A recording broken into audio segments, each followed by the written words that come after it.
Magandang araw po at maligayang pagbabalik dito po sa aking channel, ang Janitor TV, at ito po ang Johnny Depp, usapang utang, usapang ola. So sa mga hindi pa po nakasubscribe, sa mga newbies, please pakisubscribe na po, tapos pakipindot na po yung thumbs up sign, pakikalat na po yung ating videos, share nyo na po ang ating mga videos para maging aware yung mga OLA victims about sa mga usapang lending apps, harassment, unfair debt collections practices, at hit nyo na yung notification bell para updated po kayo sa mga videos na ginagawa natin dito sa mga suliranin ninyo ukol sa online lending apps. So yun mga kadyani, meron lang po kasing pumukaw ng aking atensyon na kung saan ay nagulat ako, naguluhan ako, nawindang ako. Meron pa siya, papakita ko lang sa inyo. Ayan, meron kasi sa una sa taas, diba? Si Tala Bill is one na nagkasyalo lang at kilala ko mga legit long term at mababa ang interest. Sa comment section po yan. At merong nag-comment, nakita ko si Kasyalo na revoke din na license po nila. Ayoko nang ipakita na sa ibaba para magkaroon kayo na ideya kung saan galing yung sinasabi niya. Ayan, napakita ko sa inyo na revoke daw. Pero ang sabi po na sa taas, Kasyalo. Ngayon, paliwanag ko po sa inyo. Hindi po revoke ang license ni Kasyalo. Pakita ko sa inyo. Pero papaliwanag ko po na sa inyo kung ano ba yung ibig sabihin ng revoke. Revoke. To say officially that an agreement, permission, a law, etc. is no longer in effect. Ibig sabihin, kung may lisensya sila, kung may rehistro sila, babawiin po yan o nagbigay sa kanila kapag may mga nilalabag sila, mga mga batas kung saan ay hindi na nasusunod at hindi na maganda yung kanilang ginagawa ng kanilang korporasyon o ng kumpanya o ng isang individual. Tapos, ano ba yung mga na-revoke? Tignan muna natin kung ano yung mga na-revoke na mga OLA. Tignan natin sa SEC, mga kadyani. Ito po, pakita ko po sa inyo. Ito po yung list of revoked and suspended lending companies. Yan po, sa SEC po yan. Nakikita na po sa may pinakataas, sec.gov.ph. Malinaw ha, SEC po. SEC lamang po ang pwede magtanggal ng lisensya o bumawi ng lisensya. Ayan po, iba list of revoked certificates of authority to operate as a lending company, list of revoked certificates of registration, list of revoked lending companies. Ito, last year may balita galing sa Philstar Global. SEC revokes license of another lending firm. Ito po yung naganap noong August 28, 2023. Ngayon, ito po yun. Yung nirevoke ng SEC last year because of the unlawful debt collection practices. Noong July 14, the SEC Finance and Lending Companies Division revoked with penalty the certificate of authority of Populous Lending Corporation. Last year po yan, ha? Bakit tinanggalan? The SEC said Populous Lending has committed several violations of SEC Memorandum Circular 18 Series of 2019 MC18 on the prohibition on unfair debt collection practices. Ayan. Yun po kasi na Populous Lending had been operating Peso Pop and Wallet, Dragon Loan, Cat Cash, Tap Peso, Take Cash, Peso Here, Wiggle, Coco Peso, Cash In, Candy Cash, and Cash Sheet, and Cash Cow in each Pasig City Office. Ayun kasi na-read po kasi ito ng PNP noong July 22, di ba? Na nabitag din po ito, alam ko eh. Ayan, kaya tinanggalan na po sila ng rehistro o na lisensya, kaya po sila na-revoke. Then ito, punta ulit tayo sa SEC. Kasi yung balitang yun, kasi yung Populous number 1 na notorious yan noon na online lending apps. Ito po, yung listahan na pakita ko sa inyo. Yan, list of revoked and suspended lending companies. Mga suspended at revoke. Huwag kayo malilito, ha? Huwag kayo malilito. Pakikita ko sa inyo kung ano yung sinasabi na revoke. Ito yung mga sinasabi na revoke. Baka ito yung nakita. Tama naman ito nakita na revoke. Number 1 is Armorak Lending Incorporation. Ano ba yung hawak nilang online lending platform? Ayudas at WeLoan. FESL Lending Investor Corporation. Ilan lang po yan, oh. Start Loan, Pondo Loan at First Cash. And then si Philippine Microdot Financing Corporation. Revoke yan, ha? Mga revoke at suspended. pautang peso, borrow peso, king loan, loan peso, lend peso, market loan, quick cash, cash cloud, cash star, free peso, going loans, peso network, and red cash. Ito po yung Populous Lending. Nabanggit ko naman kanina doon sa una kong pinakita, pero ito ulit yung na-revoke, peso pop, peso cow, new cash, at lucky loan. Ito po, panlima, Surety Cash, Lending Investors Corporation, Surety Cash. At may pang-anim, pinakahuli, na isa sa mga revoke at mga suspended. U-Peso, PH Lending Corporation. U-Peso, pero for you, pero lending loan mo to. Wala na po akong nakitang ibang revoke. Maliban dito. Buksan natin yung mga ibang lending firms. Ito, binuksan ko rin pa iba. Naghanap tayo ng hanapin natin si Casialo. Wala talaga ako nakita na binaba ko lahat yan. Meron ako nakita mga ilan, pero may tatagal na to. Ito si Robocash, ayan. Pakita ko sa inyo, yan, si Robocash, yung pinanggalingan ni Digido. And then, ito pong si Suncash Lending Investor Corp. Tsaka sa baba niya, si Populous Lending, kasama talaga sa revoke. Yan, si Suncash yan, na-ready niyan galing sa, pinakita sa Bitag. Alam ko na rin dyan, yun sa Sampaloc. Okay. Malinaw po. Yung po yung mga na-revoke, ha? Wala kita niya, wala ako pinakita Casialo. Di ba? Wala akong pinapakita Casialo. Ngayon, ito yung pinu-point out siguro kung bakit nasama doon, maaari doon sa pinanood niya na video. Ito yung summon. Pero bago ko ipakita sa inyo, pakita ko muna sa inyo yung summon o yung definition ng ibig sabihin ng summon. To issue a call to convene. To command by service of a summons to appear in court. To call upon for specified action. To bid to come. Pinapatawag. Ibig sabihin ng summon. Kita nyo kaibahan na revoke doon sa summon, ha? Magkaiba. Yung definitions. Word by word tayo. Mahirap kasi yung ganito na guguluhan yung mga tao. Kaya akala nila, yun yung tama.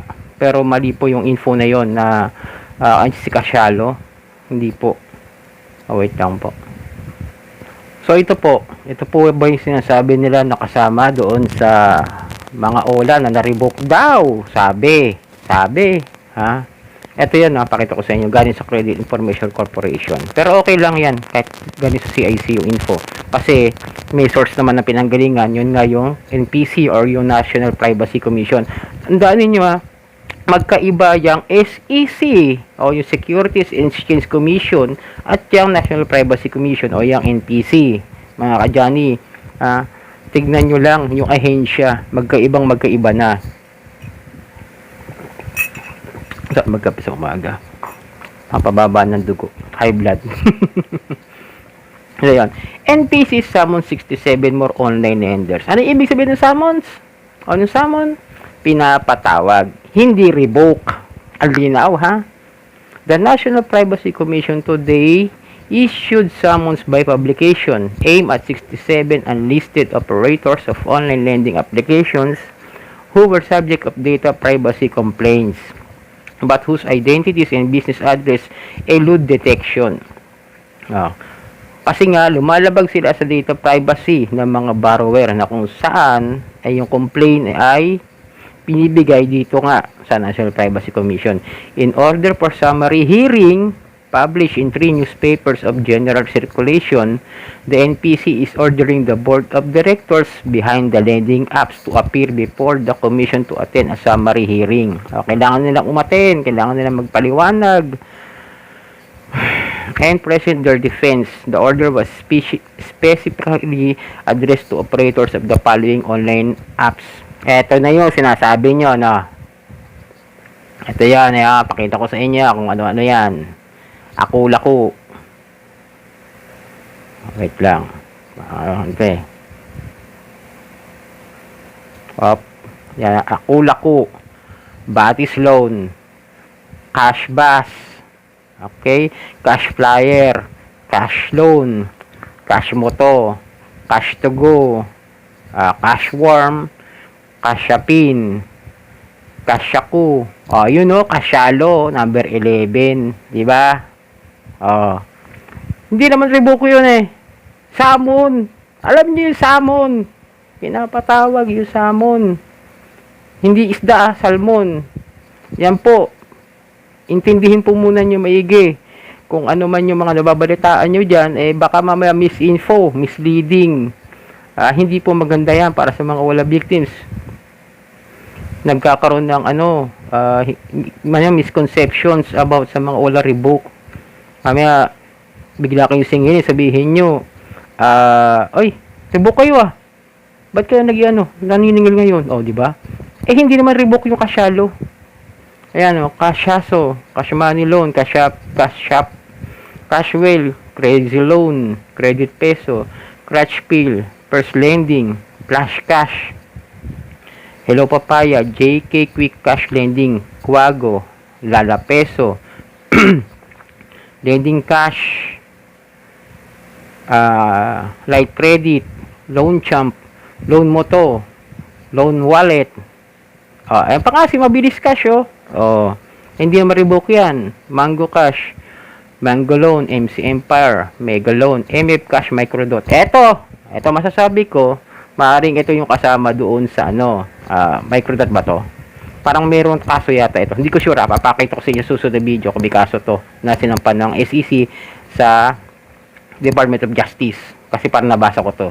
Pero tignan natin, hanapin natin. Ayoko muna magsalita about dito. Kasi mahirap yun, magkukwento ako, tapos maniniwala agad kayo. Ayoko ng ganun. Hindi tayo kwentong barbero dito. Ang kwento ko, walang dagdag bawas. Mula Lending, One Cash, Online Loans Pilipinas. Nakita ko yan sa ibang comment section. Sinasabi, Reebok din daw yan. Pautang Peso. Ito si Pautang Peso, alam ko kasama to sa mga may kaso rin. Pera Advance, Pera Express, Pera Lending. Ayan, medyo kasama yan si U-Peso, di ba? Kay si Pera Lending. Yan, may Reebok, maniniwala ako. Pwede yan. Alam ko may yan kasi yan si Pera Packet rin. Ito si Pera For You yan, pwede. Maniniwala ako Reebok yan. Pwede yan. Kasi ang daming kaso lagi niyan Peso Legend, Peso Lending, meron pa Peso Now, Peso Online, Peso Q, Peso To Go, Peso 3, Peso Wallet, Peso.ph, Peso To Go, Peso Mine, Pesos PH, 2 pesos PH di ba? Nakikita nyo ba? 2 pesos PH, Pinoy Cash, Pinoy Peso, Pondo Packet, Qcash, Cell Loan, Super Cash, Super Peso, Utang Pesos. Yun lang naman. Kaya hindi kasama si Online Loans tsaka si Mabilis Cash doon sa mga sinasabi na na revoke daw. Nawaan nyo maigi bago tayo maggawa ng ng mga informations na ipapakalat sa mga OLA victims community. Ngayon, medyo makaka-disappoint talaga yon. Hindi ako naman, baka sabihin niyo naman, nambabash ako ng naman ako ng ibang vlogger, YouTuber. Itinatama ko lamang po yung mga maling informations na ibinibigay ng iba. Yun po yung sinasabi ko sa inyo noon pa. Kasi kaya hindi ko po ito ginagawa ng video itong 67 online lending apps na napasummons. Kasi nga, ito po ay naganap po matagal na pong panahon, 2019 October. Pakita ko po sa inyo. Ayan, NPC summons 67 more online lenders galing sa Manila Bulletin. Ayan sa taas. Inquirer opinion, to October 2019 din. Inquirer.net. Pakita ko na lang sa inyo. Inquirer.net. 67 online lenders summon. 2019 din po. Philstar. Ano yung nakadagay? Anong petsa? 2019 din. Di ba? Pakita ko sa inyo para makita nyo. Kasi matagal na po yung issue. Yung iba dyan, nagpalit na lang ng pangalan. Yung iba dyan talaga natuluyan nga. Yun nga yung Pero For You, natuluyan ma-revoke. Pero hindi naman po porket nakasulat dyan. Lahat dyan revoke. Katulad ng Online Loans Pilipinas yung Mabilis Cash. Si Kasyalo, yun. Kaya nga doon ako na-windang nung may nagsabi nga sa comment section na Kasyalo kasama. Unang-una, lagi po natin isipin, basahin munang maigi bago tayo magbigay ng misinfo. Paalala lang po. Hindi po ako galit sa mga ibang vlogger. Baka sabihin na naman nga meron kasi nag-comment about sa akin dyan, yung ginawa ko na video na matagal na po yan na issue o na ibalita. Tapos sabihin mo sa akin, ako yung gumagawa ng kwento. Ako yung gumagawa. Kaya nga lagi ko sinasabi dito hindi ako gumagawa ng kwento. Pinapakita ko po lagi dyan kung saan ko nakukuha yung mga info ko. Hindi ako basta-basta nagbibigay ng info nang hindi accurate. Sabihin ko na may pagkakamali ako. Aminin ko yan, may mga nagkakamali ako. Hinihingi ko po ng pasensya po yun. Kasi minsan may time tayo na lumalabas yung emotionals ko. Minsan may nasasabi lang ako hindi maganda. Pero I'm not against. Criticism lang talaga ako. Kaya gusto ko sana linawin itong issue na ito kasi kumakalat nga. Napapansin ko. Ngayon kung may mga nasasabi ako hindi maganda sa ibang wala reviewer, pasensya na po kayo. Based on emotions ko po yun. Pero hindi po ako against sa tao. Doon lang po siguro sa mga misconceptions na binibigay ng iba.